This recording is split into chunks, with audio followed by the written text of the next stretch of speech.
They marked her as slow, called her a risk, failed her in drills she executed flawlessly while laughing behind clipboards and stacking the odds against her like sandbags on a collapsing wall. And she didn't break, didn't yell, didn't even flinch. She just kept showing up, kept moving forward with that dead-level stare that never gave them the satisfaction of seeing her hurt. Until the day they tried to accuse her publicly in front of the entire platoon for defending herself after being attacked during a trust evaluation drill. That's when the Navy SEAL commander stepped in, called her into his office, said 6 words she didn't expect, and when he slid a weapon across the desk, not just any weapon, but one that carried 30 years of silence, guilt, and unfinished business, everything changed. Now, before we show you what she did next and how the entire unit responded once the truth came out, drop a comment telling us where in the world you're watching from. Smash that like button, hit subscribe, and tap the bell icon. Because what she proved that day didn't come from a badge or a recommendation letter. It came from silence and the discipline to let the facts do the damage. The wind off the Hindu Kush came in low and bitter that morning, scraping across the forward operating base in Helmand Province, like it was testing every piece of metal, every nerve, every promise made before deployment. Everything smelled like dust and diesel fuel, and that particular brand of fear that settles into your lungs when the radio goes quiet at the wrong time.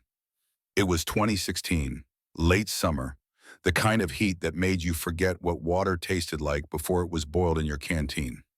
Corporal Kira Brennan, 27 years old, 5'8", of coiled tension and calculated movement, pressed her back against the collapsed door frame of what used to be a safe house. Now it was just rubble and exposed rebar and the kind of silence that comes right before everything goes loud again. She wasn't supposed to be here. Not like this, not alone. The IED had taken out the front wall 40 seconds ago. The blast had thrown her spotter, Lance Corporal Davies, straight through a support beam. He wasn't getting up. The corpsman, bleeding from his ears and barely conscious, lay 10 feet to her left behind a chunk of concrete that used to be part of the ceiling. Kira's leg was pinned under a steel beam. Not crushed, not broken, just trapped, immobilized. The kind of trapped that makes you choose between panic and mathematics. She chose mathematics. Through the haze and the ringing in her ears, she counted movement outside. 12 hostiles. Taliban fighters emboldened by the explosion moving in from the ridgeline, with the confidence of men who knew the Americans inside were hurt, isolated, and running out of time. Kira adjusted her grip on the M40A5 sniper rifle. Checked the chamber. 8 rounds left. No backup mag within reach. Davies had been carrying the spare ammunition. The radio on her chest rig crackled with static, then a voice broke through. Calm. Professional, 1,000 miles away in terms of safety. Viper 2, this is Overwatch. Abort position. QRF inbound 15 mics. Acknowledge. 15 minutes. Quick reaction force. Help was coming. But 15 minutes was 3 lifetimes when you had 12 fighters closing in and 2 wounded men who couldn't move.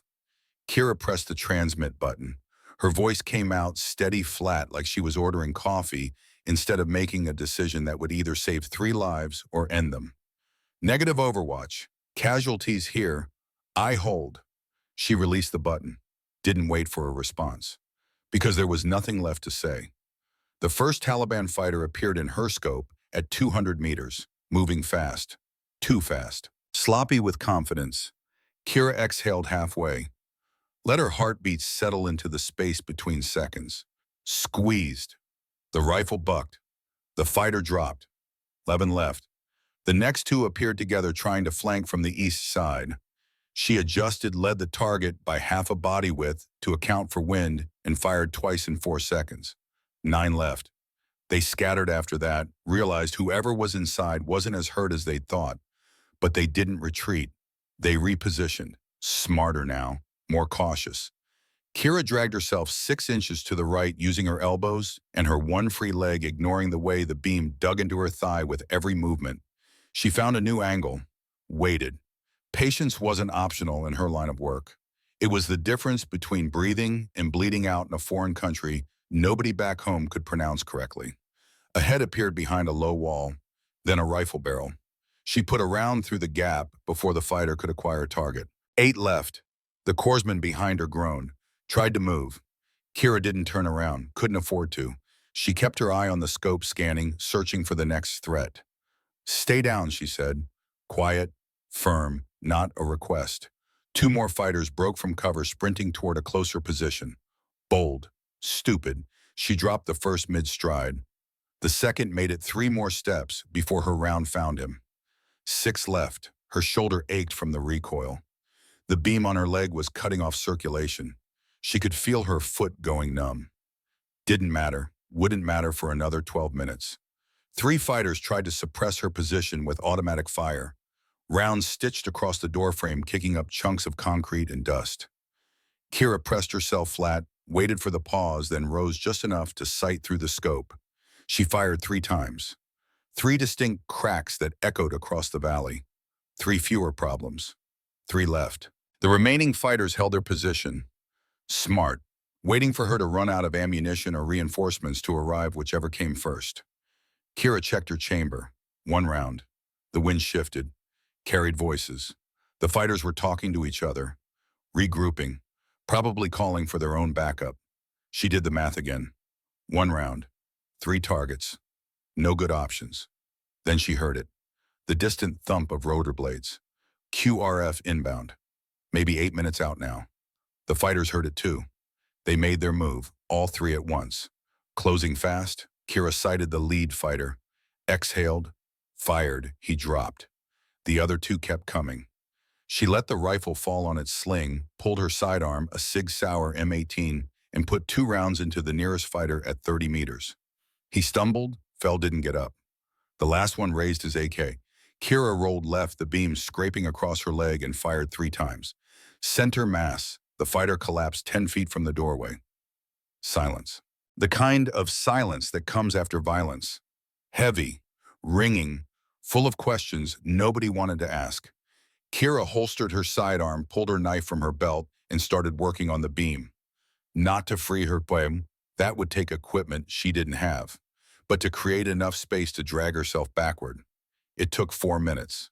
4 minutes of controlled breathing, controlled pain, controlled everything except the small animal part of her brain that wanted to scream. When she finally freed herself, she crawled to the corpsman, checked his pulse. Steady, weak, but steady. She applied a pressure bandage to the worst of his lacerations, then dragged him by his vest toward the back wall where there was more cover. Then she went to Davies. He was gone. Had been gone since the blast. She closed his eyes, took his dog tags, and moved him next to the corpsman. By the time the QRF Blackhawks touched down, Kira was sitting against the wall, leg-elevated rifle across her lap, methodically reloading magazines from Davies' ammo pouch. A staff sergeant from the Quick Reaction Force jumped out, scanned the scene, bodies, outside blood, inside 1 Marine alive, and sitting like she was waiting for a bus. Jesus Christ, Corporal. How many were there? Kira didn't look up, just kept loading rounds. 12. The staff sergeant looked outside again. Counted. You held this position alone for 14 minutes. 15, Kira said. You were a minute late. They gave her a Bronze Star with a V device for valor, classified it because the mission was off books and the safe house wasn't supposed to exist. No headlines, no parade, just a piece of metal in a drawer and a memory that woke her up at 0300 some nights, wondering if she'd been fast enough, smart enough, cold enough to do it all again. She never talked about it. Not to other Marines, not to the psych evaluators, not to anyone. Because silence, her father had taught her before he deployed for the last time, was the strongest weapon you could carry. Not because you couldn't speak, but because you chose not to. You let the work speak. Let the results speak. Let the people who needed convincing convince themselves. And 6 years later, standing on the edge of the gravel lot at Naval Amphibious Base Coronado, watching the Pacific wind whip flags into sharp cracks against their poles, Kira Brennan would need every ounce of that silence. Because the men waiting for her on this base didn't care what she'd done in Helmand Province. They cared about what she represented. And to some of them, that was a threat worse than any enemy fighter. The morning she arrived at Coronado, the sky was the color of old concrete. Gray, flat, unforgiving. The kind of sky that made everything underneath it feel small and temporary. Kira stepped off the transport van with a single duffel bag and a file folder tucked under her arm. 32 years old now. leaner than she'd been in Helmand, harder in places that didn't show on the outside. She wore her Marine Corps utilities with the same precision she'd worn them 6 years ago, sleeves rolled to regulation boots, polished to a dull sheen that said she cared about standards without being obsessive about them. Her dark hair was pulled back tight. No makeup, no jewelry, nothing that would give anyone an excuse to say she wasn't serious. She was serious. She'd been serious since the day she turned 18 and walked into the recruiting office, ignoring the Navy recruiter who told her she wasn't ready for the SEAL Challenge program and signed her name on the Marine Corps line instead. The Combat Support Integration Assessment. That's what they called it. A pilot program designed to test whether specialists from other branches, Force Recon Marines Army, Rangers Air Force, Pararescue could integrate into SEAL operations without compromising effectiveness. It wasn't a pipeline to become a SEAL. It was a pipeline to prove you could work alongside them, support them, carry your weight when everything broke and the only thing that mattered was competence under pressure. On paper, it was a 6-week evaluation, combat drills, live fire exercises, tactical assessments, physical conditioning, psychological evaluations. In practice, it was a filtration system designed to separate the capable from the catastrophic. Kira had read the brief, knew the statistics. 43 candidates had gone through the program in the past 2 years. 8 had passed. None of them were women. She didn't care about the statistics. Statistics were just numbers until you made them irrelevant. She walked across the lot toward the admin building, her boots crunching on gravel that had been walked over by men who thought they owned the definition of excellence. The air smelled like salt and rust and something else, something sharper. Judgment, maybe, or anticipation. Outside the building, a formation of candidates stood in loose rows. 23 men, all of them older, broader, louder than her in the way that men who've never been questioned tend to be.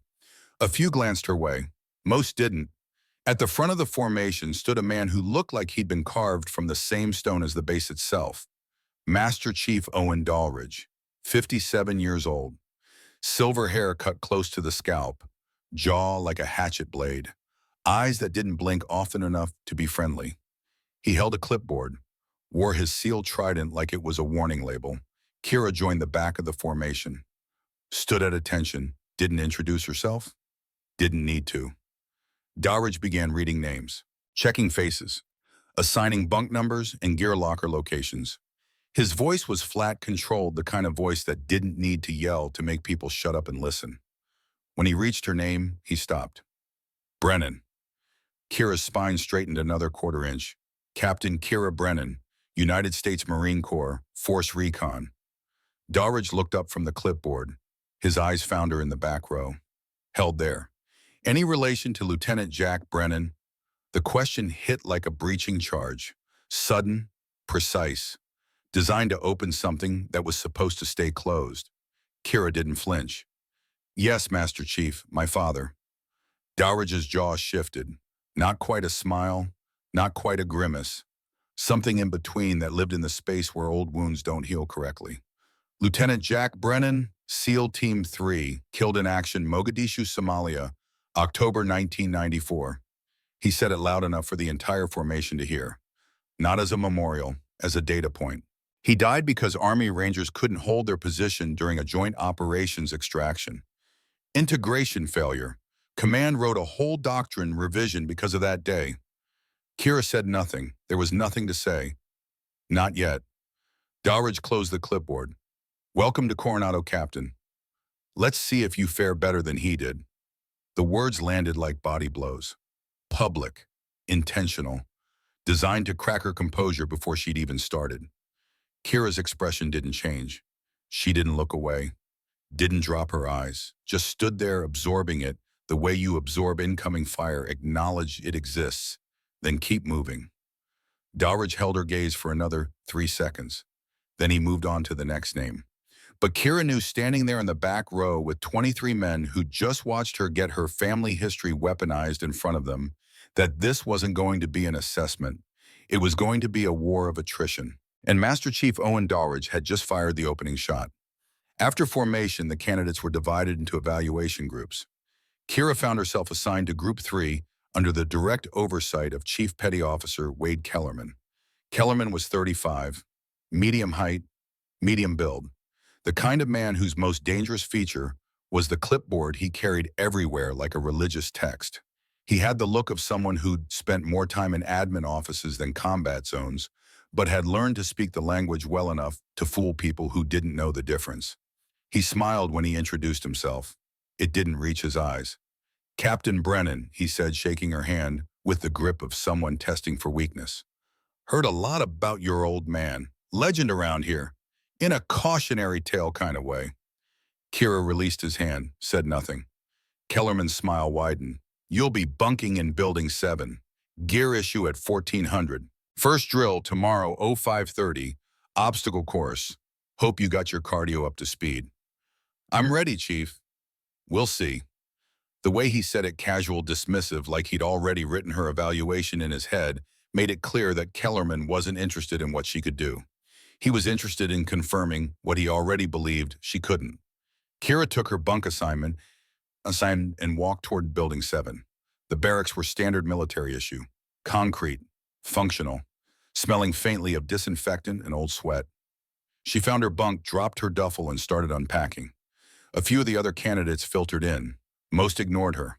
One, a tall Marine raider with a southern accent and a face that looked like it had stopped, a few punches, nodded. "Brennan, right? Right.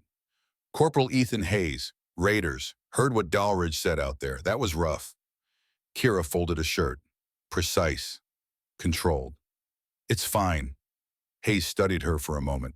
"Yeah, just so you know, not all of us think like that. Some of us are here to see if this integration thing actually works." "Appreciate it." Hayes nodded and moved to his own bunk. The conversation died there, not unfriendly, just aware that words didn't matter yet. Only performance. Kira finished unpacking, set her gear in the locker with the same methodical precision she did everything. Then she walked outside, found the memorial wall near the command building, and stopped. There were names, hundreds of them, etched into black granite. SEALs who died in training and combat in places that didn't make the news. And there, 3 rows from the top, was her father's name. Lieutenant Jack Brennan, SEAL Team 3, KIA Somalia, October 1994. Kira reached out, let her fingers trace the letters. She'd been born 4 months after he died. Never met him. Never heard his voice, except through old answering machine tapes her mother couldn't bring herself to erase. But she knew him. Knew him through stories. Through the letters he'd written to her mother before deployment. Through the men who'd served with him and told her years later over beers they didn't finish that Jack Brennan had been the kind of operator who made everyone around him better. He'd believed in joint operations, believed that Marines and SEALs and Rangers working together made America's military stronger, not weaker. He'd volunteered for cross-training programs, pushed for integration policies, and he died during a mission where coordination failed, where communication broke down, where good men ended up in bad positions because the system wasn't ready for what they were trying to build. Master Chief Owen Dalridge had been there, had survived, had watched Rangers fail to extract SEAL teammates because the command structure was fractured and the trust wasn't deep enough. And for 30 years, Dalridge had carried that failure like shrapnel embedded too close to the spine to remove. Kira understood that, understood trauma, understood how men coped with guilt by building walls and calling them standards. But understanding didn't mean accepting. She pulled her hand back from the memorial, stood there for another moment, then turned and walked toward the training compound. If her father had believed integration could work, then she'd prove it, not with words, not with arguments, with silence and results, and the kind of competence that left no room for doubt, even if it killed her. The first drill came at 0530 the next morning. The sky was still dark stars fading into that pre-dawn gray that made everything look half-formed and uncertain. The obstacle course stretched across 200 meters of sand, steel, and engineered misery. Rope climbs, wall traverses, low crawls under barbed wire, monkey bars over mud pits, a final sprint up a 40-degree incline that left even conditioned athletes gasping. Dalridge stood at the starting line with a stopwatch and a face that suggested he'd seen this course destroy better people than anyone standing in front of him. "Standard time is 6 minutes 30 seconds, he announced. "Anything over 7 minutes is a fail. Anything under 5:30 means you're cutting corners or getting lucky. Neither impresses me." The candidates lined up. Kira drew the 8th position, middle of the pack, not early enough to set a pace, not late enough to fade into the background. The first candidate went, a SEAL trainee, mid-20s, all muscle and no wasted movement. He finished in 6 minutes, 12 seconds. Clean, efficient. The second candidate, an Army Ranger, finished in 6:40, passed but barely. By the time Kira stepped to the line, the sun was cresting the horizon. Kellerman stood nearby with his clipboard, watching, waiting for something to write down. "Ready, Captain?" Dowridge asked. "Ready, Master Chief." The whistle blew. Kira exploded forward, hit the first obstacle, a rope climb over a 15-foot wall, and moved with the kind of economy that came from doing this 1,000 times until the movements lived in muscle memory instead of conscious thought. Up, over, down. The low crawl was next. 30 meters of sand and rocks under barbed wire strung low enough to catch uniforms and skin if you lifted your head too high. Kira kept her body flat, elbows, driving legs, propelling her forward with short, controlled bursts. 18 seconds. Through. The monkey bars stretched over a mud pit designed to punish anyone who lost their grip. Kira's hands found each bar with precision. No hesitation, no second guessing, just forward momentum. At the halfway point, her right hand slipped, just barely, just enough to throw her rhythm. She adjusted, caught the next bar with her left, kept moving, made it across, no fall, no time lost. The wall traverse came next. 8 feet high, 20 feet long, handholds spaced just far enough apart to test grip strength and core stability. Kira moved laterally, hand over hand boots, finding purchase on holds that weren't really meant for feet. She hit the end, dropped, rolled. Final obstacle, the incline. 40 degrees of loose sand and embedded stones. No ropes, no rails, just you and gravity arguing about who was stronger. Kira drove her legs into the sand, leaned forward, didn't slow down even when her lungs started screaming and her quads started burning with that deep, acidic fire that came right before failure. She hit the top, crossed the line, stopped, chest heaving, sweat dripping, but standing. Dowridge clicked the stopwatch. 6 minutes, 43 seconds. Kira looked at him, didn't speak, just waited. Dowridge made a mark on his clipboard. "Overpace, you'll be marked for remedial conditioning." The words landed flat, final, no room for appeal. Kira blinked once. "Master Chief, the standard is 7 minutes. I finished under. The standard is 6:30 for optimal performance. Anything over means you're pushing too hard. Burning out, that's a liability in sustained operations." It was absurd, a failure condition that didn't exist in any manual. But Dowridge delivered it with the same flat authority he'd used to read names the day before. Kellerman wrote something on his clipboard, smiled. From the sideline, one of the other candidates, a Marine Raider named Corporal Hayes, muttered just loud enough to be heard, "That's bullshit." Dowridge turned. "You have something to add, Corporal?" Hayes met his eyes. "No, Master Chief." But the damage was done. The doubt was planted. A few of the other candidates shifted uncomfortably, not saying anything, not challenging anything, just noticing. Kira walked back to the formation, face blank, breathing controlled. Inside, she was already doing the math. 6:43 was a solid time. Not exceptional, but well within standards. Dowridge had failed her anyway, which meant the times didn't matter. The performance didn't matter. She was here to be broken, and they were going to use every tool available to make it happen. She reached into her cargo pocket, pulled out a small waterproof notebook, the kind Marines carried in the field to log grid coordinates and enemy positions. She opened it, wrote Day 1, obstacle course, 6:43, marked as fail, reason, overpace. Then she closed the notebook, put it back in her pocket, and said nothing, because silence was the strongest weapon, and she was just getting started. The next 3 weeks passed like water through a sieve. Days blurred into each other, marked only by the accumulation of false failures and the growing weight of Kira's notebook. Week 1 brought the close quarters battle assessment, a shoot house, 6 rooms, 12 targets mixed with 4 civilian role players. The standard was clear room-by-room progression with 0 civilian casualties and at least 10 confirmed hostile eliminations. Kira ran it on day 8, Entered through the primary breach point with her M4 raised muzzle tracking with her eyes. First room clear. 2 hostiles neutralized with controlled pairs to center mass. Second room, a civilian role player behind a desk. She identified, called it, moved past without engaging. Third room presented the real test. Hostile behind a hostage. Tight angle, maybe 6 inches of clearance. Kira took the shot. Clean headshot. The hostage role player didn't even flinch. She cleared the remaining rooms in 4 minutes and 38 seconds. 12 hostile targets eliminated. 0 civilian casualties. 0 missed shots. When she exited, Kellerman was waiting with his clipboard and that smile that never quite made it to his eyes. "Room 3, he said. "You hesitated before taking the shot. Hesitation gets people killed." Kira kept her rifle low, finger off the trigger. "I confirmed the target, Chief. That's protocol." Protocol is one thing. Combat effectiveness is another. Marked as hesitation under pressure. He wrote it down, made it official with a pen stroke.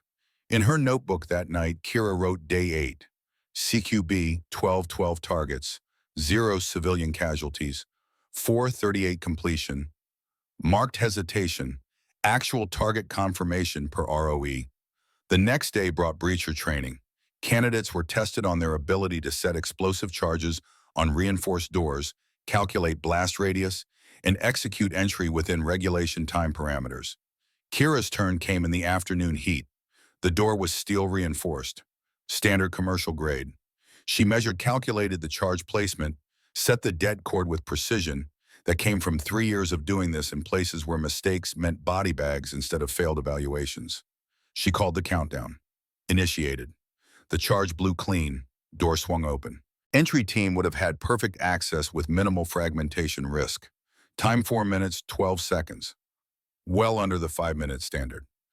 Kellerman checked his stopwatch, frowned, checked it again. Then he walked over to the door frame, pointed at a small scorch mark on the upper hinge. Excessive charge placement. You could have compromised structural integrity in a real building. Failed. Kira looked at the mark. It was cosmetic, surface level, the kind of scarring that happened on 90% of breaching operations and meant absolutely nothing in terms of structural safety. Chief, that's within acceptable parameters. The door opened, clean, the frame held, and the blast direction was controlled. Kellerman made a note. "I'll decide what's acceptable, Captain." Marked as improper charge calculation. That night, Day 9, breacher qual, 412, clean breach, marked excessive charge, actual textbook execution. By the end of week 2, Kira had been failed on 7 separate drills, each one for reasons that dissolved under any serious scrutiny. Each one documented in Kellerman's official evaluation forms with language that sounded technical and professional, but meant nothing. And each one logged in her notebook with timestamps, witness names when available, and factual descriptions of what actually happened versus what was recorded. The other candidates noticed. Some of them, anyway. Corporal Hayes approached her after a particularly brutal day of conditioning drills where she'd been marked for inadequate recovery time, despite finishing every station faster than regulation required. "You know they're setting you up, right?" Hayes said quietly, standing next to her at the water station. Kira drank, slow, controlled. "I know. You gonna say something? File a complaint?" "No." Hayes looked at her like she just said she planned to swim to China. "Why the hell not?" "Because complaints are noise. Documentation is evidence. I'm collecting evidence." She showed him the notebook, page after page of detailed observations, times, discrepancies, witnesses. Hayes whistled low. "That's either really smart or really pointless. Depends on whether anyone with authority gives a damn." "Someone will," Kira said. She didn't know if she believed in it, but she said it anyway, because the alternative was accepting that the system was too broken to fix, and if she accepted that, there was no point being here. Hayes nodded slowly. "For what it's worth, you're smoking half these drills, better than some of the SEALs I've trained with. Appreciate it. Just keep your head down. Darridge has a long memory and a short tolerance for anything that reminds him he's wrong." Kira capped her water bottle. "Then he's going to have a really bad 6 weeks." Week 3 brought the evolution everyone had been quietly dreading. The combat stress gauntlet. a multi-stage nightmare designed to test physical endurance, tactical decision-making, and psychological resilience under conditions that simulated 72 hours of sustained combat operations compressed into 90 minutes.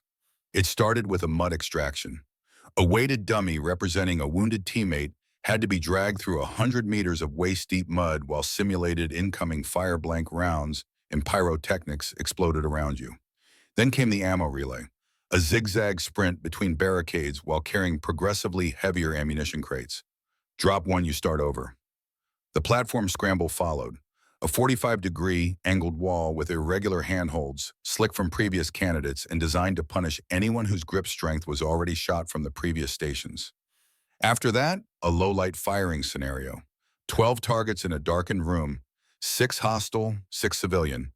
You had 90 seconds and 15 rounds. Shoot the wrong one, automatic fail. The final station was hostage recovery, a role player bound and gagged in a smoke-filled room.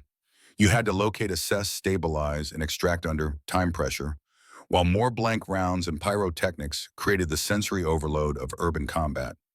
Regulation time for the entire course was 8 minutes 30 seconds. Anything under 8 was considered exceptional.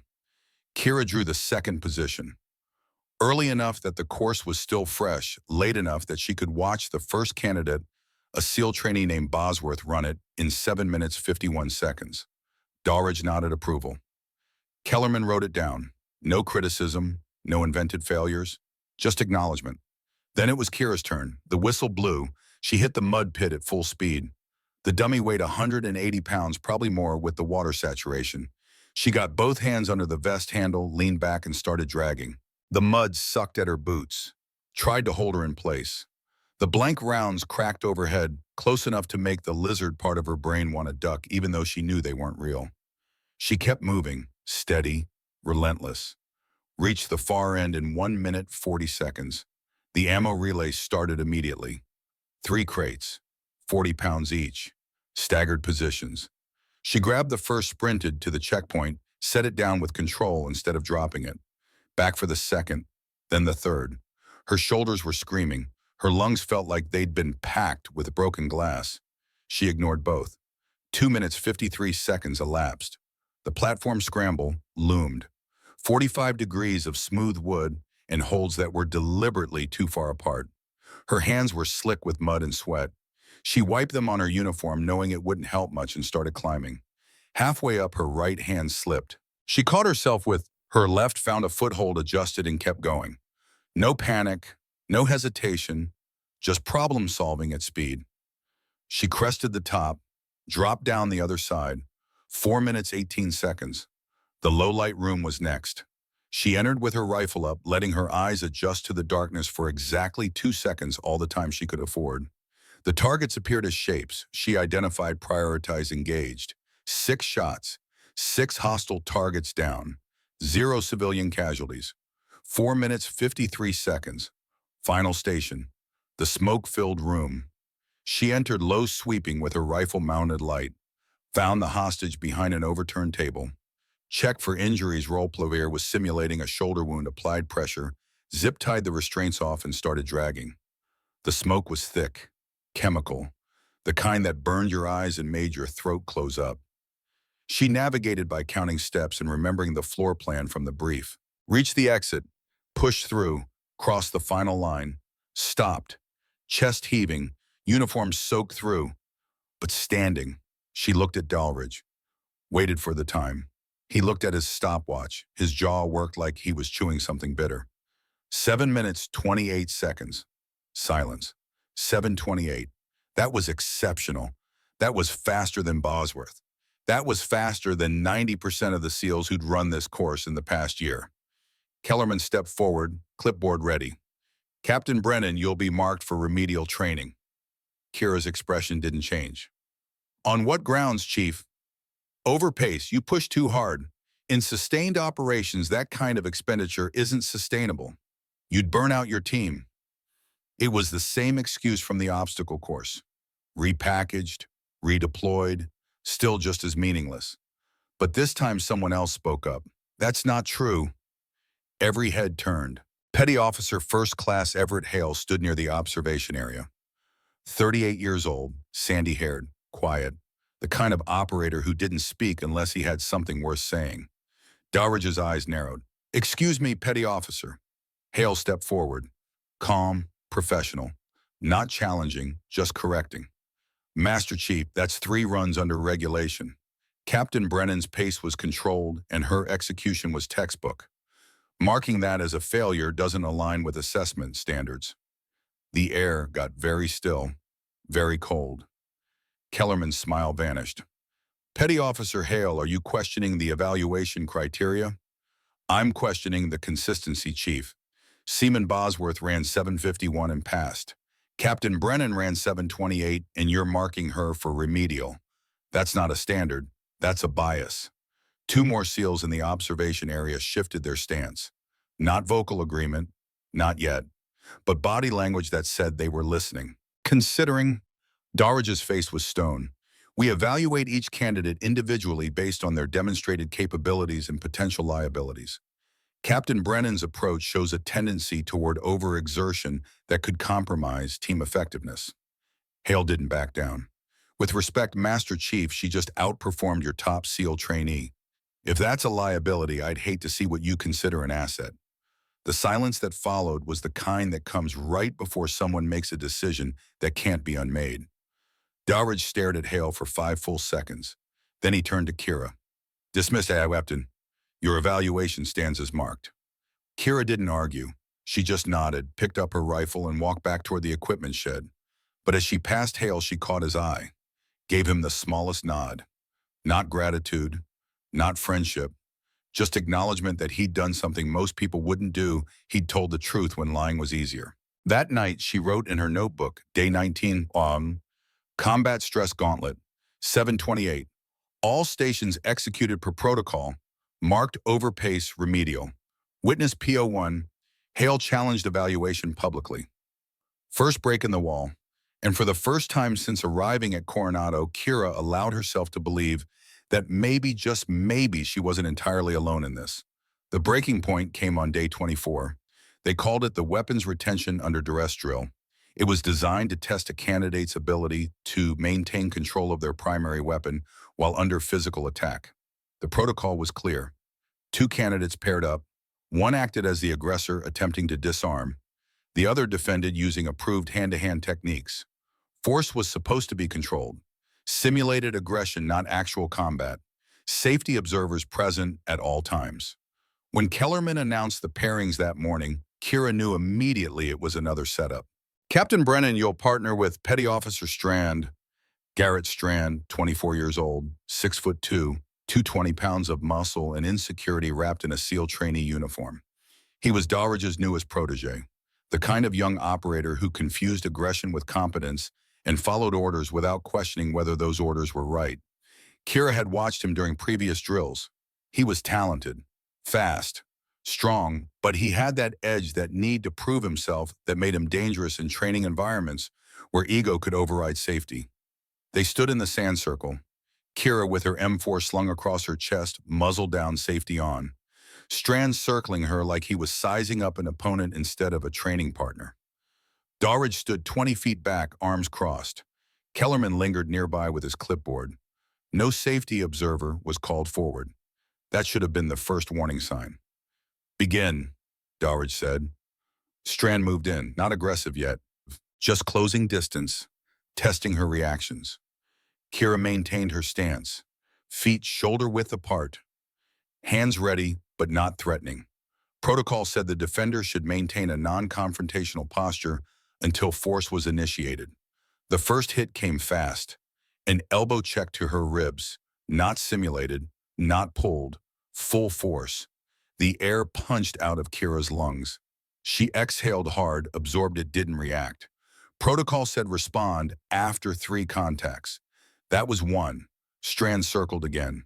Faster now, then a shoulder bump, hard enough to snap her back a half step and throw her balance.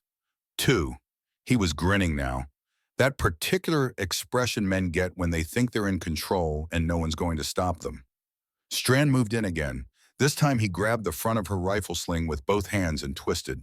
Violently, the strap dug into her collarbone, then her neck. He jerked upward, lifting her partially off the ground by the sling cutting off her air. 3. Kira's training kicked in, not Marine Corps training, Phoenix training, the kind they taught in unmarked buildings with instructors who'd done things that never made it into after-action reports. Her movement was textbook perfect. Left arm came across Strand's elbow, breaking his grip structure. Right foot stepped behind his lead leg. Hip rotation to redirect his momentum.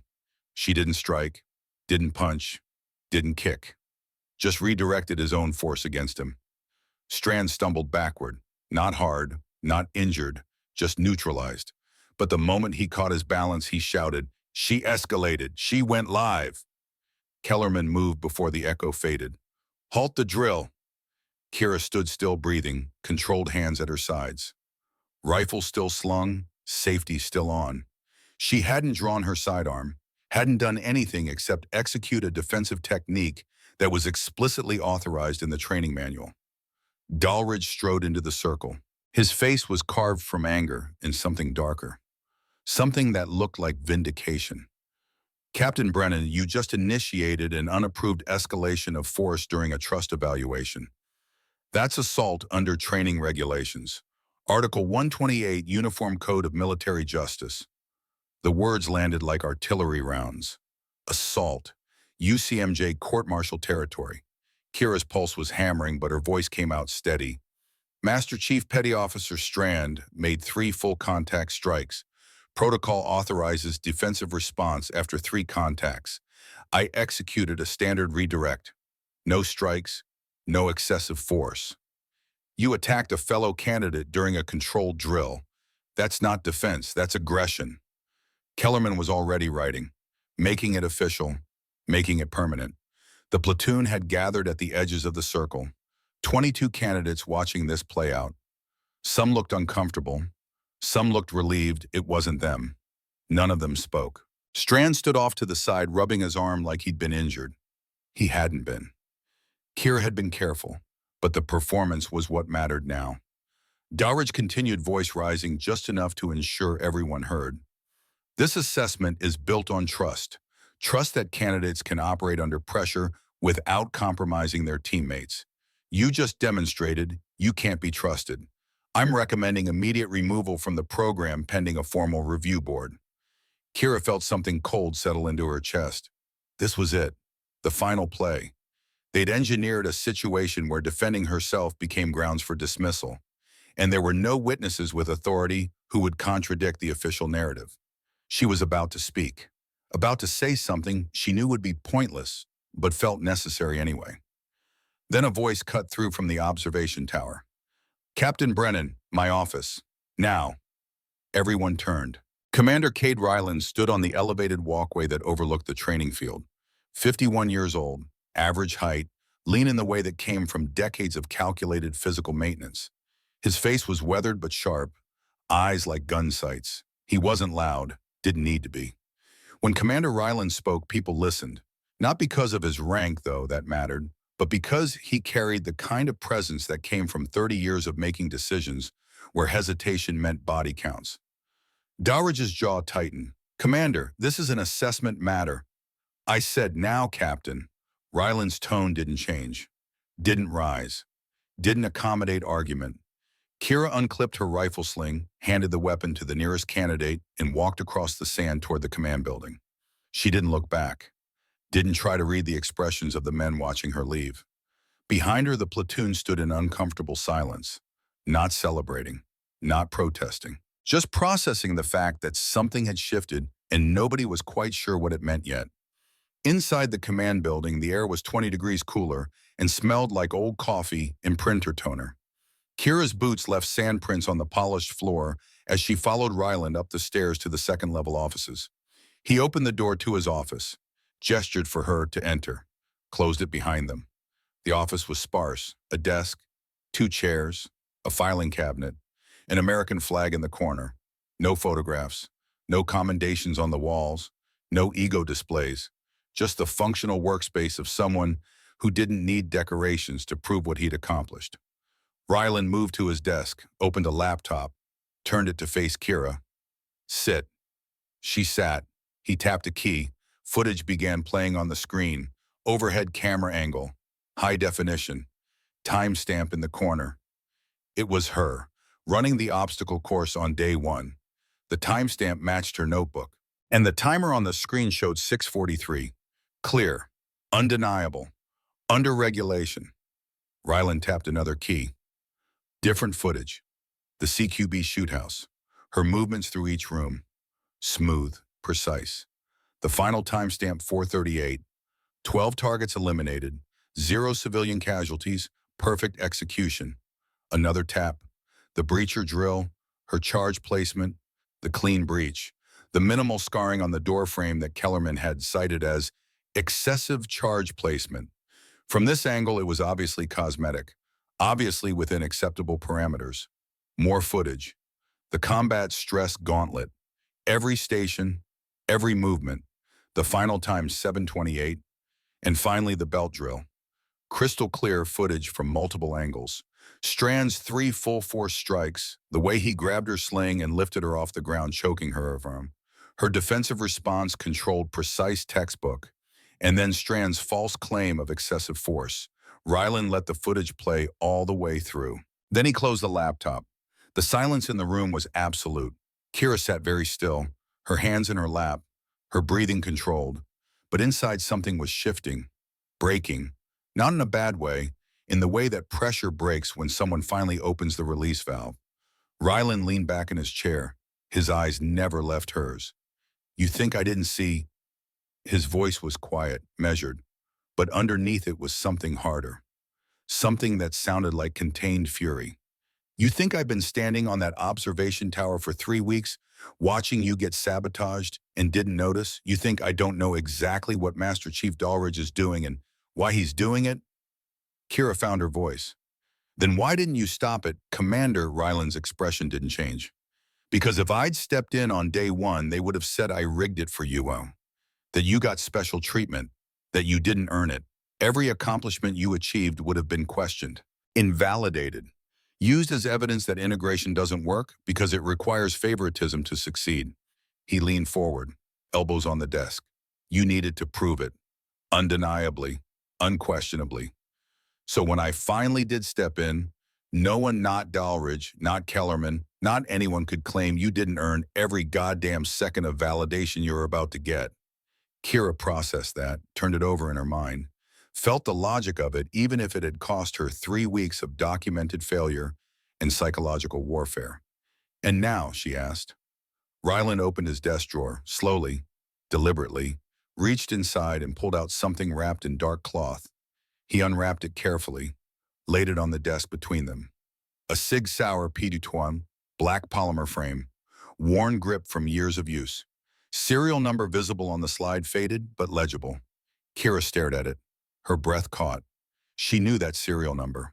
Had seen it once years ago in a box of her father's effects that her mother kept in the attic. "Your father's," Rylan said.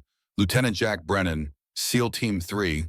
I carried this weapon off the field in Mogadishu, October 1994, the day he died." He paused, letting the weight of 30 years settle between them. Master Chief Dahlridge was on that mission. Somalia. It wasn't his fault. It wasn't the Rangers' fault.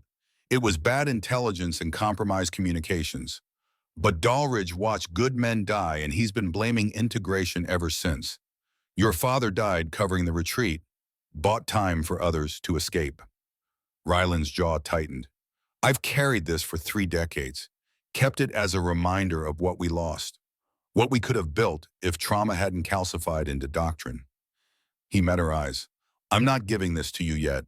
You haven't earned it by surviving their sabotage. You'll earn it by proving what your father believed, that competence transcends branch, that integration makes us stronger, and that silence can be more powerful than any argument." Kira's hand moved toward the weapon, then stopped. Understanding. "What happens now?" she asked. Rylan stood, walked to the window. "Now we change the rules. If they won't train you right, I will. Now, Captain, we change the rules. If they won't train you right, I will." He turned back to her. 04:30 tomorrow morning. Range 7, it's a private facility, off the assessment schedule. What we do there doesn't go in any official documentation. but it will prepare you for what's coming. And what's coming, Commander? Ryland's expression was grim. The real test, not the one they've been giving you, the one that actually matters. Kira set the weapon down gently on the desk, nodded once. I'll be there. Good. Dismissed. She stood, walked to the door, stopped with her hand on the handle. Commander, why are you doing this? Ryland didn't turn from the window, just kept staring out at the training field. Because I owe your father, and because you're the best operator I've seen in 15 years, and I'll be damned if I let politics and trauma destroy what could be the future of joint operations. Kira nodded, even though he couldn't see it. Then she opened the door and walked out. Down the hallway, down the stairs, out into the afternoon sun, where 22 candidates were still standing around waiting for someone to tell them what happened next. She walked past them, didn't explain, didn't justify, just retrieved her rifle from the candidate who'd been holding it, slung it across her shoulder, and headed toward the barracks. Behind her, she heard Corporal Hayes' voice, quiet but clear. Whatever just happened, I don't think Dalridge is in control anymore. Kira didn't respond, didn't need to, because Hayes was right. And tomorrow morning at 0430, she was going to start learning exactly what that meant. The alarm on Kira's watch vibrated at 0400. She was already awake, had been for 20 minutes lying in the darkness of the barracks, listening to the rhythmic breathing of candidates who could still sleep without their minds replaying every moment of the past 3 weeks. She dressed in silence, pulled on her uniform with the same precision she always did, laced her boots, checked her gear. The other bunks remained still. No one stirred. No one asked where she was going at this hour. The base was quiet in that pre-dawn way, where even the wind seemed to be holding its breath. Kira walked across the compound toward Range 7, a facility tucked into the northeast corner of the training area, separated from the main ranges by a berm and a stand of eucalyptus trees that had been there longer than the base itself. Commander Ryland was already there, standing in the half-light, a thermos of coffee in one hand, watching her approach with that same measured expression he wore like armor. On time, he said, not a compliment, just an observation. Always, sir. He handed her the thermos. She took a drink, black, strong, the kind that tasted like it had been brewed for function rather than enjoyment. For the next 6 weeks, Ryland said, we're going to run parallel tracks. You'll continue the official assessment, submit to their evaluations, document their failures. But here, every morning at 0430, we run the real standards, the ones that actually matter. He gestured toward the range. In the growing light, Kira could see the setup. A modified shoot house, multiple breach points, elevated positions, low-light configurations. I'm going to test you the way I'd test any SEAL candidate. No handicaps, no modifications, no consideration for anything except whether you can perform when it counts. Kira set down the thermos. I'm ready. We'll see. The first drill was advanced close quarters battle, not the sanitized version from the official assessment. This was the kind they ran for operators headed to actual combat zones. 6 rooms, 18 targets, mix of hostile, civilian, and no-shoot, moving role players, shifting light conditions, and a time hack that didn't forgive a hesitation. Ryland handed her a modified M4, loaded, live ammunition. This wasn't simulation anymore. Rules are simple, he said. Clear the structure, eliminate all hostile targets, 0 civilian casualties, 0 missed threats. You have 6 minutes. Kira checked the weapon. Chamber, sight picture, sling tension. Everything felt right. And if I fail, she asked, Ryland's expression didn't change. Then I stop wasting my time and you go back to fighting a war you can't win. He didn't say it cruelly, just factually. The way you'd tell someone the weather forecast. Kira nodded. Moved to the entry point, controlled her breathing, let her heart rate settle into that space between calm and ready. The buzzer sounded. She breached. First room immediate, 2 hostile targets at angles that required split-second target discrimination. She engaged both with controlled pairs. Center mass, no wasted rounds. Second room presented a problem. Civilian role player holding a phone that in peripheral vision could be mistaken for a weapon. Kira identified, called it. Civilian left side. Moved past without engaging. Third room was the nightmare scenario. Hostile behind partial concealment with a civilian in the backdrop. 6 inches of clearance, maybe less. She took the shot. Clean headshot. The civilian role player didn't flinch. Didn't even register the round passing. Rooms 4 and 5 were rapid clearance. Multiple hostiles. Overlapping fields of fire. She moved with the kind of efficiency that came from muscle memory overriding conscious thought. Pivot. Engage. Assess. Move. Final room was darkness. Complete blackout. She transitioned to her weapon light. Let her eyes adjust for exactly 1 second. Scanned. Found 3 targets, 2 hostile, 1 civilian behind them. She took the angle that gave her clearance. Double-tapped both hostiles. Confirmed the civilian. Moved to extract position. Crossed the threshold. Stopped. Ryland checked his stopwatch. 4 minutes, 38 seconds. 18 hostile targets eliminated. 0 civilian casualties. 0 missed threats. He made a note on his clipboard. Not the falsified kind that Kellerman carried. Just factual documentation. That's SEAL sniper qualified speed, he said. Most of my active team would clock 5:30 on this course. Kira ejected the magazine, cleared the chamber, made the weapon safe. What's next? Over the following weeks, the pattern established itself. Official assessment during the day where Darridge and Kellerman continued their campaign of manufactured failures. Private training before dawn where Ryland pushed her through scenarios that made the official drills look like warm-up exercises. Long-range precision shooting at distances that required calculating wind speed, barometric pressure, and Coriolis effect. Combat medicine under pressure treating simulated casualties with injuries that would make experienced paramedics hesitate. Hand-to-hand combat against Ryland himself, a man who'd spent 3 decades learning how to neutralize threats with minimal force and maximum efficiency. During one particularly brutal sparring session in week 5, Kira executed a technique that made Ryland stop mid-engagement. "Where did you learn that?"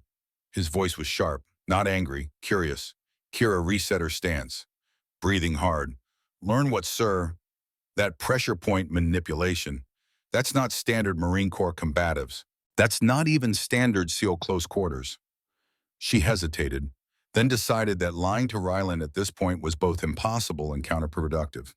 "Task Force Phoenix, sir, 2018 to 21, Sewin." Ryland's expression shifted. Not much, just enough to show he was recalculating everything he thought he knew about her background. "Phoenix is classified, off-books joint operations, multi-branch special activities." "Yes, sir." "That program doesn't officially exist, which means it doesn't appear in your service record." "No, sir." Ryland walked to the water station, took a drink, thought for a long moment. "How many missions?" 14, sir. Yemen, Syria, Horn of Africa. All classified, all successful." He turned back to her. "You've been holding back. This entire assessment, you've been operating at maybe 70% of your actual capability." "Yes, sir." "While," Kira met his eyes, "because if Master Chief Dalridge knew I was already trained beyond SEAL integration standards, he'd claim preferential treatment, prior access, unfair advantage. This way I prove that even baseline Marine Force recon training meets your requirements. That's what my father believed. That's what I'm here to demonstrate." Ryland processed that, nodded slowly. "Your father would be proud and probably worried that you're too smart for your own good." "He wouldn't be wrong, sir." The official assessment continued its downward trajectory of absurd failures and invented deficiencies. By week 8, Kira had accumulated 23 documented failures in her official evaluation file, each one meticulously recorded by Kellerman. Each one equally meticulously documented with contradicting evidence in her waterproof notebook. But something else was happening. The other candidates were noticing. More than noticing, they were starting to question. After a particularly egregious marking during week 7, where Kira had completed a tactical navigation exercise, 15 minutes under standard, and been failed for insufficient route verification. 3 candidates approached her at evening chow: Corporal Hayes, Petty Officer Everett Hale, and Lieutenant Boone McAllister, a 45-year-old SEAL who rarely spoke but carried the kind of credibility that came from 20 years of quiet competence. McAllister set his tray down across from her. "Captain Brennan got a minute." Kira looked up from her meal. "Sure." McAllister glanced around, made sure no instructors were in earshot. We've been comparing notes, unofficial, the three of us and a few others. Your performance metrics versus your evaluation scores. They don't match, not even close. Hayes leaned in. We've all seen you run these drills. You're faster than half the SEALs I've trained with. More precise. Better tactical decision-making. But your official file reads like you can barely tie your boots. Hale added, I spoke up once. During the combat stress gauntlet, Dahlridge shut me down, but I wasn't wrong. And I'm not the only one who's noticed. Kira set down her fork, carefully. What are you asking? McAllister's voice dropped. We're asking if you're documenting this. Because if you are, and if this ever goes to review, you're going to need witnesses. People willing to testify that what's in your official file isn't what actually happened. She studied them. 3 men who had everything to lose by backing her and nothing to gain except the satisfaction of being right. I'm documenting everything, she said quietly. Times, discrepancies, details. But I can't ask you to put your careers on the line. McAllister smiled. It was tired. You're not asking, we're offering, because some of us still believe this integration concept might actually work. And watching it get sabotaged by personal grudges and institutional trauma isn't something we're comfortable ignoring anymore. Hayes nodded. Plus you make the rest of us look bad. If they're failing you, what does that say about the standards they're using to pass us? It was humor, dark, but underneath it was something real. Solidarity, the kind that formed when people recognized injustice and decided it was worth risking something to correct it. Kira felt something shift in her chest. Not relief, not gratitude, just a quiet acknowledgement that she wasn't fighting this alone anymore. Thank you, she said, simple, genuine. McAllister stood. Don't thank us yet. This gets ugly before it gets better. Dahlridge doesn't strike me as someone who backs down gracefully. He was right. Week 9 brought the event that would force everything into the open. The final combat readiness assessment, a comprehensive evaluation that combined elements from every previous drill into one continuous operation lasting 90 minutes. It was designed to simulate a direct action mission, infiltrate a compound, neutralize hostiles, recover intelligence, extract under fire, all while managing casualties, equipment failures, and the kind of chaos that turned training into trauma if you weren't ready. The entire assessment cadre would observe. Dahlridge, Kellerman, senior instructors from across the SEAL community, and though Kira didn't know it yet, Commander Ryland and a quiet delegation from Joint Special Operations Command who'd been monitoring the integration program with increasing concern. Kira drew the 4th position in the rotation, early enough to avoid the fatigue factor, late enough that the evaluators would be warmed up and watching carefully. She geared up in silence, checked her weapons, verified her communications equipment, ran through the mental checklist that had kept her alive in places where mistakes were measured in body counts.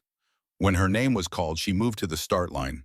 Dahlridge stood with his clipboard and his stopwatch and that expression that suggested he had already written her evaluation before she'd even started. Captain Brennan, he said, this is your final assessment. Performance here determines whether you continue in the program or separate. Understood. Yes, Master Chief. Then execute. The scenario began. Kira infiltrated through the primary approach, moved with the kind of controlled aggression that bridged the gap between caution and momentum. First contact came at the outer perimeter. 2 hostile role players with simulated weapons. She engaged with precision, neutralized both, continued movement. The compound breach required explosive entry. She set the charge with the same careful calculations she'd used in Helmand Province and a dozen other places that didn't appear in official records. Called the countdown. Initiated, clean breach. No structural compromise. No fragmentation risk. Textbook execution.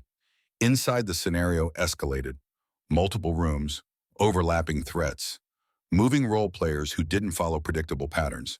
She cleared each space with the efficiency Ryland had drilled into her over 6 weeks of pre-dawn training sessions. Midway through the scenario introduced a complication. A simulated casualty. Wounded role player with arterial bleeding. She transitioned from combat mode to medical mode in seconds. Applied tourniquet, administered pressure, stabilized, then back to combat mode. because threats didn't wait for you to finish being compassionate.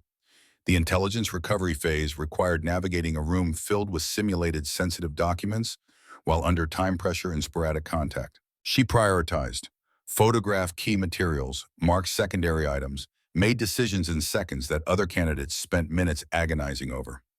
Final phase was extraction under fire, simulated enemy reinforcements, smoke, pyrotechnics, the sensory overload designed to break situational awareness and turn operators into panicked civilians. Kira maintained control, directed her simulated team through hand signals when radio communication became compromised, provided covering fire, executed tactical withdrawal with the kind of discipline that separated professionals from amateurs. She crossed the extraction threshold. Mission complete. Her lungs were burning, her uniform was soaked through, every muscle was screaming. But she was standing, and more importantly, she'd executed every phase within regulation parameters. Dawridge checked his stopwatch. His face was stone. The time was irrelevant. Kira had performed flawlessly, and everyone watching knew it. But Dawridge opened his mouth anyway.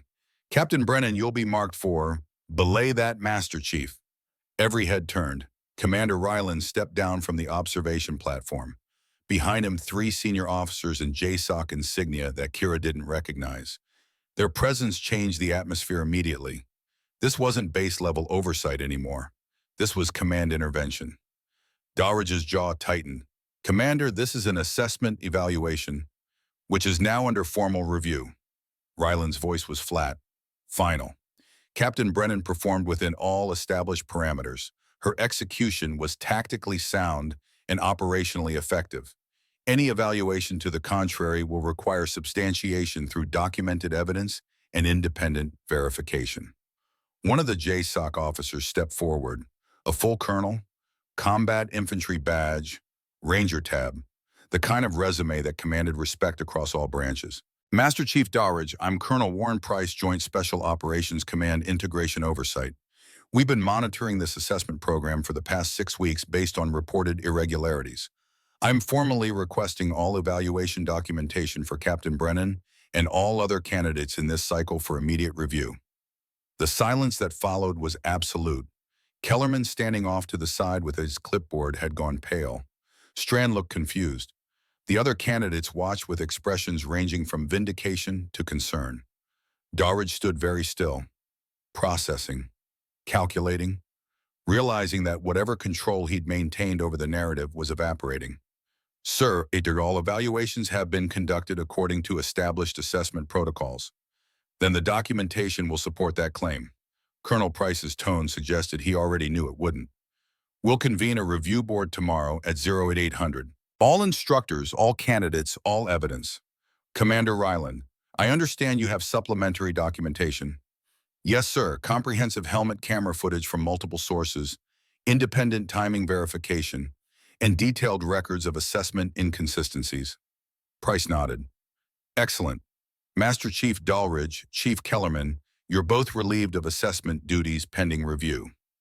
Lieutenant Commander McAllister will assume interim oversight." Dawridge's face went rigid. "Sir, I've been running this program." "And now you're not," dismissed Master Chief. It wasn't a suggestion. Dawridge stared at Ryland for a long moment. Something passed between them. 30 years of shared history, shared trauma, shared failures, and now shared reckoning. Then he turned and walked off the training field. Kellerman followed, his clipboard hanging uselessly at his side. The candidates remained in formation, not sure what to do, not sure what this meant. Colonel Price addressed them. "All candidates will be reassessed over the next 48 hours by independent evaluators. Previous marks are suspended pending review. That means everyone starts from baseline. Fair evaluation, transparent criteria, no exceptions." He looked at Kira. "Captain Brennan, you're dismissed for today. Get some rest.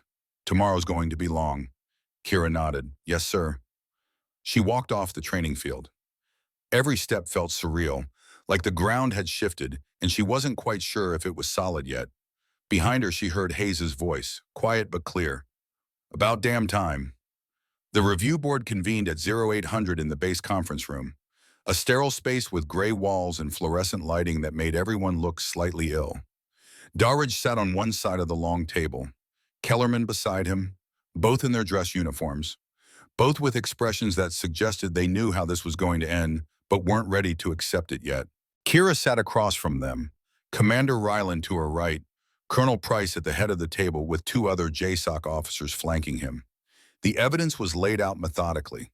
Helmet camera footage showing every drill Kira had run, time-stamped, unedited. Her notebook with its meticulous documentation of discrepancies. Official evaluation forms with their fabricated failures. And finally, the classified file from Task Force Phoenix, 14 missions, 3 Bronze Stars, 1 Silver Star, all previously classified, all now declassified specifically for this review. Colonel Price reviewed it all, took his time, asked questions, verified sources. Then he looked at Dalridge. Master Chief, you evaluated Captain Brennan as failing 23 separate drills over the course of 9 weeks. The evidence shows she performed within or above regulation standards on all 23 occasions. Explain the discrepancy. Dalridge's jaw worked. Sir, evaluation criteria include more than raw performance metrics. They include assessment of sustainable PACE team integration, potential psychological resilience under institutional pressure. Master Chief, Price's voice cut through. Did you fail Captain Brennan because she performed poorly or because you didn't want her to succeed? The question hung in the air like ordnance. Dalridge stared at the table, at his hands, at anything except the people watching him. When he finally spoke, his voice was rough, eroded. Her father was Lieutenant Jack Brennan, SEAL Team 3, killed in Mogadishu 1994 during a joint operations mission that I survived. That mission failed because coordination broke down, because trust wasn't there, because we tried to integrate forces that didn't have the foundation to operate as one unit. He looked up, met Kira's eyes for the first time. I've spent 30 years believing integration was the problem, that keeping our branches specialized and separate made us stronger, safer, that your father died proving joint operations didn't work. His voice cracked, just slightly. But watching you these past 9 weeks, I realized something I didn't want to admit. You're better than most of my operators. Faster, smarter, more tactically sound. And that meant everything I'd believed, everything I'd taught, everything I'd used to justify my survival when better men died was wrong. The room was silent. So yes, Colonel, I failed her because I didn't want her to succeed. Because her success meant confronting the fact that I've wasted 3 decades being wrong. And that Jack Brennan died for something that could have worked if men like me had been brave enough to let it. Kira sat very still. She'd expected denial, expected justification, expected anything except this raw, brutal honesty. Colonel Price wrote something, then looked at Kellerman. Chief, what's your role in this? Kellerman had no such honesty to offer. Sir, I was following evaluation guidance from the senior instructor. You falsified documentation, edited timestamps, created assessment criteria that don't exist in any manual. Price's voice was ice. That's not following guidance. That's conspiracy to defraud the assessment process. Kellerman's face went white. Price closed the file. Master Chief Dalridge, you're hereby relieved of all instructional duties pending formal administrative review. Your conduct demonstrates bias incompatible with assessment integrity. However, your honesty today will be noted in the final report. He turned to Kellerman. Chief Kellerman, you're reassigned to non-operational administrative duties effective immediately. You'll face separate proceedings for documentation fraud. Then he looked at Kira. Captain Brennan, based on independent review of your actual performance, you've exceeded SEAL integration standards across all evaluation categories. Your assessment is marked as passed with a recommendation for immediate assignment to Joint Special Operations Integration Training Command. He paused. Additionally, your Task Force Phoenix service record has been formally incorporated into your official file, with appropriate commendations. Kira nodded. Thank you, sir. Price stood. This board is adjourned. Captain Brennan, Commander Ryland, remained for a moment. The others filed out. Dalridge moved slowly, stopped as he passed Kira's chair. Your father was the best operator I ever served with, he said quietly. I'm sorry it took me 30 years and watching you prove me wrong to remember that. Kira looked at him, saw past the Master Chief insignia and the SEAL trident and the 3 decades of accumulated authority. Saw just a man who'd carried trauma so long it had calcified into doctrine. Master Chief, my father believed in second chances. So do I. Something in Dowridge's expression softened. Not forgiveness, not absolution, just acknowledgement. He nodded once, then left. When the room was empty except for Kira Ryland and Colonel Price, the atmosphere shifted, became less formal. Price leaned back in his chair. Captain, we've been watching this assessment program since week 3. Multiple candidates reported irregularities, but we needed to see how deep the problem went before intervening. You used me as bait, Kira said. Not accusatory, just factual. We gave you an opportunity to prove something that needed proving, Price corrected. And you did. Now we need you to build something. He slid a folder across the table. Joint Special Operations Integration Training Command, new unit, first of its kind, designed to train the next generation of cross-branch operators. We need someone who understands both the vision and the resistance, someone who's lived through the worst of institutional bias and came out the other side with their competence intact. Kira opened the folder, read the assignment brief. It was everything her father had believed in, everything she'd spent 9 weeks proving was possible. When do I start? 30 days, after you complete one final obligation. He pulled out another document. There's a female Army Ranger candidate entering the next assessment cycle. Lieutenant Sarah Voss, smart, capable, already facing the same skepticism you did. She needs a mentor, someone who's been through this and survived it. Kira understood immediately. You want me to train her the way Commander Ryland trained me. Exactly. Break the cycle. Build the foundation. Show her it's possible. She looked at Ryland. He gave her that slight nod that meant more than words. I'll do it, Kira said. 6 months later, Kira stood in her new office at Joint Special Operations Integration Training Command. The walls were still mostly bare. A few certificates she hadn't bothered framing yet. A photograph of her father in his SEAL dress uniform, and mounted in a display case on the desk, the Sig Sauer P226, her father's weapon, the one Commander Ryland had carried for 30 years, the one he'd given her in that moment when everything changed. Below it, a small plaque, carried by LT Jack Brennan as SEAL Team 3 1991-1994, earned by CPT Kira Brennan 2025, now serves all who follow. Her phone buzzed. A message from Ryland. Voss arrives tomorrow, 0600. Range 7. She's ready. Are you? Kira smiled. Typed back, always. The next morning, she waited at Range 7 as the sun crept over the horizon. The air was cool, quiet, full of potential. A figure approached through the half-light. Lieutenant Sarah Voss, 26 years old, Army Ranger. Walking with that particular combination of confidence and uncertainty that came from being good at something, but not yet knowing if it would be enough. Kira watched her approach, remembered standing in this exact spot 6 months ago, remembered the fear and the determination and the absolute certainty that she was walking into a fight she might not win. Voss stopped, came to attention. Ma'am, Lieutenant Sarah Voss reporting as ordered. At ease, Lieutenant, Kira gestured toward the shoot house. You know why you're here. I'm entering the SEAL integration assessment next week, ma'am. I was told you could help prepare me. Help prepare you? Kira let the words hang. Lieutenant, the assessment you're about to face isn't designed to evaluate your capabilities. It's designed to break you, to prove you don't belong, to validate assumptions that have nothing to do with your actual performance. Voss's expression hardened.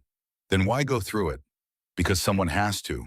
Because the system doesn't change until enough people prove it's broken and offer something better. Kira walked to her office door, opened it, returned with a display case containing her father's weapon. She set it on the bench between them. This belonged to my father. Lieutenant Jack Brennan, SEAL Team 3. He died in 1990 believing that integration made us stronger. I spent 9 weeks proving he was right. Now I'm passing that proof to you. She opened the case, removed the P226, slid it across the bench toward Voss. Pick it up.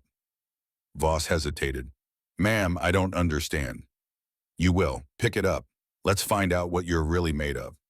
Slowly, Voss reached out, took the weapon, Her hands moved with the automatic precision of someone who'd been handling firearms since basic training, safety verification, weight assessment, grip adjustment.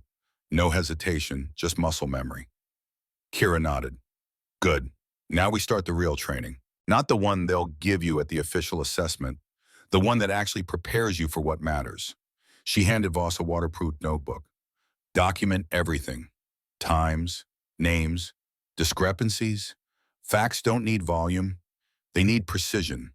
When you have undeniable evidence, one quiet statement carries more weight than 1,000 loud complaints. Voss looked at the notebook, then at Kira. Understanding was beginning to dawn. How bad is it going to get? Kira thought about the past 9 weeks, the manufactured failures, the public humiliation, the moment when Dalridge had weaponized her father's death in front of an entire formation. Bad enough that you'll question whether it's worth it. But if you make it through, you won't just pass an assessment. You'll change what's possible for everyone who comes after. She extended her hand. So, are you ready? Voss took her hand, shook it firmly. Yes, ma'am. Then let's get to work. As they walked toward the range, the sun breaking fully over the horizon, now Kira felt something settle into place. Not completion, not victory, just the quiet satisfaction of passing something forward, of taking the pain and the struggle and the absolute refusal to break and turning it into foundation for someone else. Her father had believed integration would work. She'd proved it. And now Lieutenant Sarah Voss would build on that proof. One operator at a time, one assessment at a time, one moment of choosing competence over comfort until the day when no one had to prove it anymore because it was simply understood. The weapon would pass from hand to hand, the notebook would fill with documentation, and the silence would keep speaking louder than any argument ever could. Because some truths didn't need defending, they just needed demonstrating. And that demonstration started here, at 0430, on a range that had witnessed failure and triumph and everything in between, where women who refused to break came to learn they were already whole. Later that evening, after Sarah Voss had returned to her barracks with a notebook and a training schedule that would redefine her understanding of preparation, Kira stood alone at the memorial wall. Her father's name still there, still 3 rows from the top, but the weight of it had changed. She pressed her palm against the granite. Cool, permanent, final in ways that legacies never were. I did it, Dad, she said quietly. Not to the stone, not to the memory, to the belief that had outlived the man who'd carried it into his last firefight. Integration works, not because I'm exceptional, because the idea was right all along. The wind off the Pacific carried salt and possibility. Somewhere behind her, Range 7 sat empty, waiting for tomorrow's 0430 arrival, waiting for the next operator who'd need to learn that silence wasn't surrender, it was certainty. Kira pulled her hand back, turned, walked toward her quarters. The weapon would pass forward. The notebook would fill with new documentation. And 30 years of trauma would finally begin healing into wisdom. Because her father hadn't died proving integration didn't work. He died so that one day his daughter could prove it did. And that was a legacy worth carrying.